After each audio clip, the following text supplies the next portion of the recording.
Now we are at the Castillo lab. I'm Joanna El Castillo, the PI of Greenhouse and Nursery Pathology. One of the extension services that we provide is disease diagnostics, so all ornamental growers can send samples to our lab for disease diagnostics free of charge. One of the projects we're currently working on is with Phytophthora detection, and for those we work a lot with pear baits.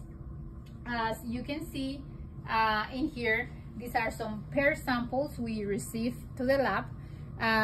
When Phytophthora is present in the sample that we're working with, the pears will develop lesions at this pronounced brown discoloration, as you can see here.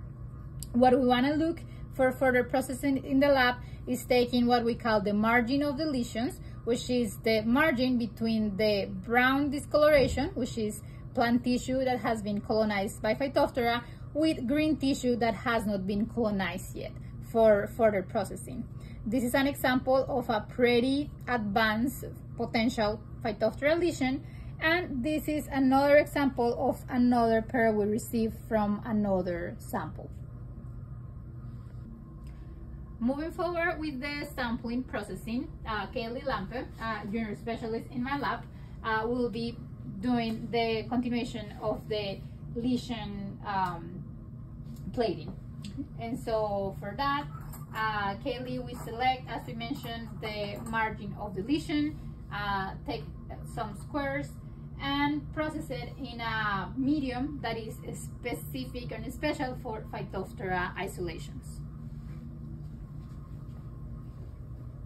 As you can see, Kaylee will be cutting approximately 1 centimeter squares right at the margin of the lesion, taking some of the brown and green tissue, and one that is taken out that will be placed in the agar.